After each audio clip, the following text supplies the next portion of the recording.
এই 4টি আমল না করলে আপনার কোনো দোয়াই কবুল হবে না। আর হয়তোবা এই 4টি আমল আপনি করছেন না, যার কারণে আপনার দোয়াগুলোও কবুল হচ্ছে না। আমরা সবসময় দ্রুত দোয়া কবুল হওয়ার জন্য বিভিন্ন আমল খোঁজাখুঁজি করি। আজকের এই ভিডিওটি আপনার জন্য। আশা করি ইনশাল্লাহ আজকের এই ভিডিওটি দেখার পরে আপনাকে আর অন্য কোনো ভিডিও দেখতে হবে না, দ্রুত দোয়া কবুল হওয়ার জন্য। দোয়া এমন এক জিনিস যেটা আপনার ভাগ্য পরিবর্তন করতে পারে যদি আপনি সঠিকভাবে দোয়া করতে পারেন বা সঠিকভাবে আল্লাহকে ডাকতে পারেন। তাছাড়া পৃথিবীতে আর অন্য কোনো মাধ্যম নেই যেটার দ্বারা আপনার ভাগ্য পরিবর্তন হবে বা যেটার দ্বারা আপনি আপনার কাঙ্ক্ষিত বস্তুটা পেতে পারেন। আজকের এই ভিডিওটি এতটাই গুরুত্বপূর্ণ ভিডিও, আশা করি ইনশাআল্লাহ এই ভিডিওটি ছাড়া ইউটিউবে বা ফেসবুকে এই বিষয়ে আর কেউ আলোচনা করেনি। তাই বিষয়টি যদি আপনি সুন্দরভাবে বুঝতে চান তাহলে ভিডিওটি স্কিপ না করে শেষ পর্যন্ত মনোযোগ দিয়ে শুনবেন। হয়তোবা প্রথমের দিকে আপনার বুঝতে অসুবিধা হবে, কিন্তু প্রথমের কথাগুলো যদি আপনি স্কিপ করে কেটে দেন তাহলে শেষের কথাগুলো আপনি কিছুই বুঝতে পারবেন না। আর হ্যাঁ, ভিডিও শুরু করার আগেই দুঃখ ভারাক্রান্ত অন্তর নিয়ে আপনাদের কাছে জানতে চাই আমার ছাত্র ভাইরা কেমন আছে আর বাংলাদেশের পরিস্থিতি বর্তমানে কেমন।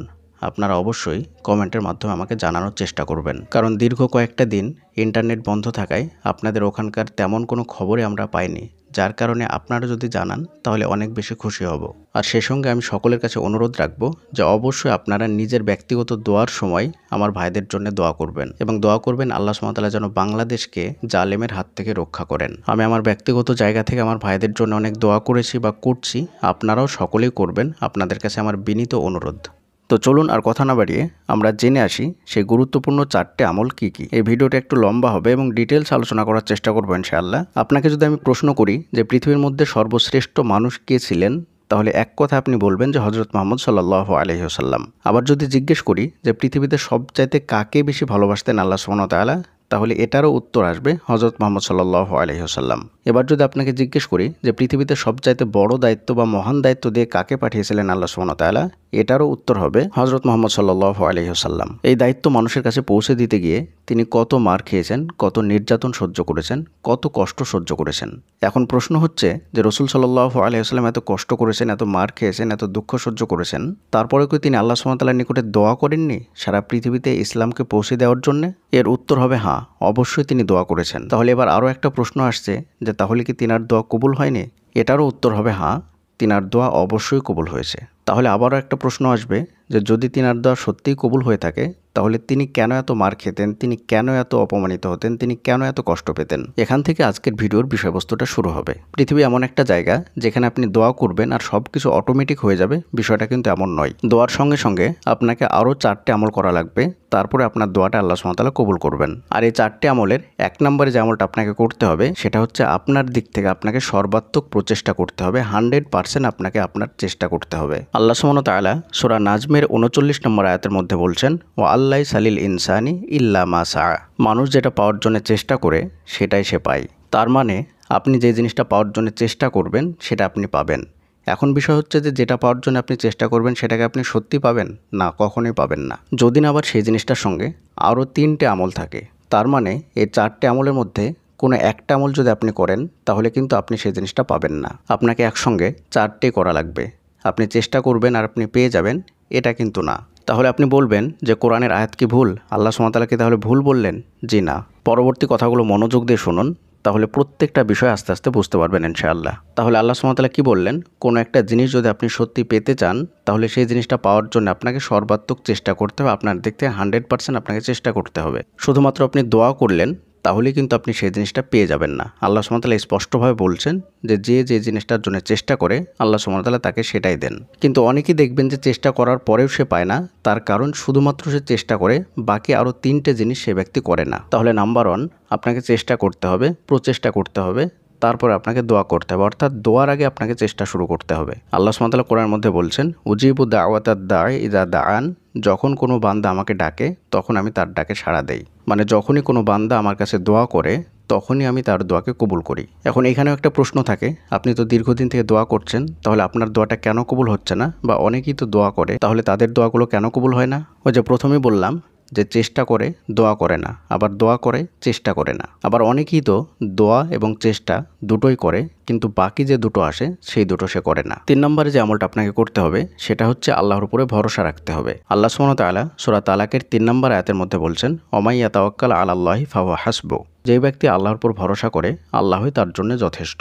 তার মানে কোনো একটা কাজ যদি আপনি করতে চান বা কোনো একটা জিনিস যদি আপনি পেতে চান বা আপনার জীবনে কোনো বিষয়ে সফলতা পেতে চান, তাহলে 1 নম্বরে প্রচেষ্টা, 2 নম্বরে দোয়া আর 3 নম্বরে আল্লাহর উপর ভরসা। এখন অনেকেই বলবেন যে হ্যাঁ, এই 3টে আমি করেছি, তারপরে আমি সফল হইনি বা সেই জিনিসটা আমি পাইনি বা আমার দোয়াটা আল্লাহ তাআলা কবুল করেননি। জি হ্যাঁ, আপনি ঠিকই বলেছেন, কারণ এখনও একটা আমল বাকি আছে। আর সে 4 নম্বরের যে আমল সেটা হচ্ছে সবর বা ধৈর্য। আল্লাহ সুবহানাহু ওয়া তাআলা সূরা বাকারার 153 নম্বর আয়াতের মধ্যে বলছেন, ইন্নাল্লাহা মাআস সাবিরিন, নিশ্চয় আমি ধৈর্যশীলদের সঙ্গেই থাকি। এইবার আপনার 4টে আমল পূর্ণ হলো। নাম্বার 1 চেষ্টা, নাম্বার 2 দোয়া, নাম্বার 3 আল্লাহর উপর ভরসা আর নাম্বার 4 সবর বা ধৈর্য। এই 4টে আমলের কোনো একটা আমলও যদি আপনার মধ্যে কম থাকে, তাহলে আপনার দোয়া কখনোই কবুল হবে না বা আপনি যে জিনিসটা পেতে চাচ্ছেন বা যেই বিষয়ে সফলতা চাচ্ছেন সেটা কখনোই পাবেন না যদি এই 4টের মধ্যে কোনো একটা আপনার মধ্যে কম থাকে। কোনো জিনিস পেতে হলে আপনাকে 100% চেষ্টা করাই লাগবে। আপনি চেষ্টা না করে যদি সেই জিনিসটা পেতে চান তাহলে কখনোই পাবেন না। আবার শুধুমাত্র আপনি আপনার নিজের শক্তিতে, নিজের মনোবল দিয়ে চেষ্টা করেই গেলেন, কিন্তু আল্লাহর কাছে কখনোই হাত পেতে দোয়া করলেন না, তাহলে কখনোই আপনি সফলতা পাবেন না। আবার চেষ্টা দোয়া দুটোই করলেন, কিন্তু আল্লাহর উপর ভরসা নেই। জাস্ট আপনি দোয়া করলেন, নিজের মনোবল দিয়ে, শক্তি দিয়ে আপনি চেষ্টা করে গেলেন, কিন্তু আপনার মধ্যে ভরসা থাকলো না, তারপরেও কিন্তু আপনি সেটা পাবেন না। আবার ভরসা, চেষ্টা, দোয়া সব কিছু করলেন, কিন্তু আপনার মধ্যে ধৈর্য নেই, সবর নেই। আপনি দোয়া করছেন আর ভাবছেন সঙ্গে সঙ্গে কবুল হয়ে যাবে। আপনি ভরসা করছেন আর ভাবছেন যে আপনি সফলতা পেয়ে যাবেন বা আপনার দোয়াটা কবুল হয়ে যাবে। আপনি দোয়া করছেন আর ভাবছেন যে আপনার দোয়াটা সঙ্গে সঙ্গে কবুল হয়ে যাবে। সেটা কখনোই নয়। ধৈর্য এমন এক জিনিস, যেই ব্যক্তি যে কোনো বিষয়ে ধৈর্য ধারণ করেছে, আল্লাহ সুবহানাহু ওয়া তাআলা তাকে সফলতা দিয়েছেন 100% দিয়েছেন। আপনি ইতিহাস দেখুন, যেই ব্যক্তি ধৈর্য ধারণ করেছে যে কোনো বিষয়ে, সেই ব্যক্তি সফল হয়েছে। আর যে ব্যক্তি ধৈর্য ধারণ করেনি, তাড়াহুড়া করেছে, সেই ব্যক্তি কখনোই সফল হতে পারেনি। সেটা দুনিয়াবী দিক থেকে হোক, আখিরাতের দিক থেকে হোক, অথবা তার ক্যারিয়ারের দিক থেকে হোক, সফল হতে পারেনি। সফলতার চাবিকাঠি হলো ধৈর্য বা সবর। আপনি রাসূল সাল্লাল্লাহু আলাইহি ওয়াসাল্লাম জীবনী দেখুন না। আমি কেন রাসূল সাল্লাল্লাহু আলাইহি ওয়াসাল্লাম দিয়ে শুরু করেছিলাম সেটা হয়তো আপনারা বুঝতে পারছেন। রাসূল সাল্লাল্লাহু আলাইহি ওয়াসাল্লামকে আল্লাহ সুবহানাহু ওয়া তাআলা সবচাইতে বেশি ভালোবাসতেন এবং সবচাইতে বড় দায়িত্ব দিয়ে তিনাকে পাঠিয়েছিলেন। তিনি আল্লাহর নিকটে অনেক বেশি দোয়া করতেন। সারা রাত্রি তিনি তাহাজ্জুদ পড়ে আল্লাহর নিকটে দোয়া করতেন। তিনি সবচাইতে বেশি রাত জেগে তাহাজ্জুদ পড়তেন।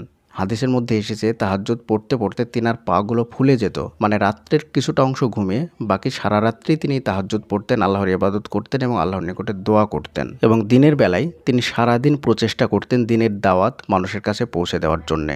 রাতে দোয়া করতেন, দিনে প্রচেষ্টা করতেন, আল্লাহর উপরে ভরসাও করেছিলেন। ইসলামের বিজয় কখন এসেছে? দীর্ঘ একটা যুগ পার হয়ে গেল।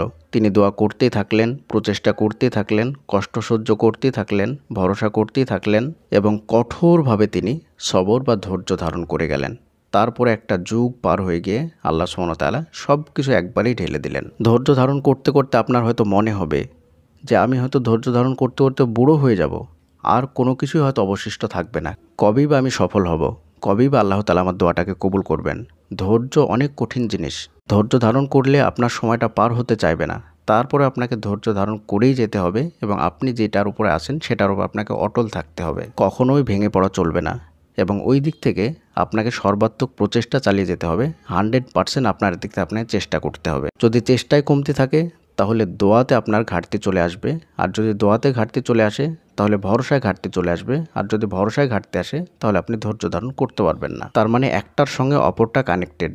আপনি যদি শুধুমাত্র দোয়া করেন দেখবেন যে আপনার ভরসা কোনোভাবে আসবে না, আবার ভরসা না আসলে আপনার ধৈর্য ধারণ আসবে না। আর আপনি যদি 100% চেষ্টা করেন, একদম সর্বাত্মক যে চেষ্টা করেন, তাহলে দেখবেন যে দোয়া করতে আপনার মধ্যে একটা ফিলিংস আসবে, ভরসা অটোমেটিকই চলে আসবে এবং ধৈর্যও চলে আসবে সঙ্গে। প্রিয় দিনী ভাই এবং বোনেরা, এই 4টে কাজ করুন, আপনার দোয়া অবশ্যই কবুল হবে। আর যদি আপনি 4টে কাজ না করেন, 4টে আমল না করেন, তাহলে আপনার দোয়া কখনোই কবুল হবে না। আপনাকে রাত জেগে দোয়া করতে হবে, তাহাজ্জুদ পড়তে হবে, দিনে প্রচেষ্টা করতে হবে, আল্লাহর উপর ভরসা রাখতে হবে এবং দীর্ঘ একটা সময় আপনাকে ধৈর্য ধারণ করতে হবে। তবেই গিয়ে আপনার জীবনে সফলতা আসবে, আপনার দোয়াটা কবুল হবে বা আপনি যে কোনো কাজ করতে চাইছেন বা পেতে চাইছেন, আল্লাহ সুবহানাহু ওয়া তাআলা আপনাকে সেটা দিয়ে দেবেন ইনশাআল্লাহ। পরিশেষে আল্লাহ তাআলার নিকটে দোয়া করি, আল্লাহ সুবহানাহু ওয়া তাআলা আমাদের সকলের মনের ইচ্ছাগুলোকে যেন পূরণ করে দেন, আমিন। এবং আপনাদের কাছে একটা অনুরোধ, আপনারা যদি ব্যক্তিগতভাবে কোনো কিছু জানতে চান অথবা আপনাদের বাস্তব জীবনের দোয়া কবুলের গল্পগুলো আমাদের সঙ্গে শেয়ার করতে চান, তাহলে আমাদের ইমেল আইডির মাধ্যমে শেয়ার করতে পারেন। আমাদের ইমেল আইডি হলো khalidhasan6695@gmail.com। এবং আপনি যদি চান আমাদের ফেসবুক পেজ ফলো করবেন,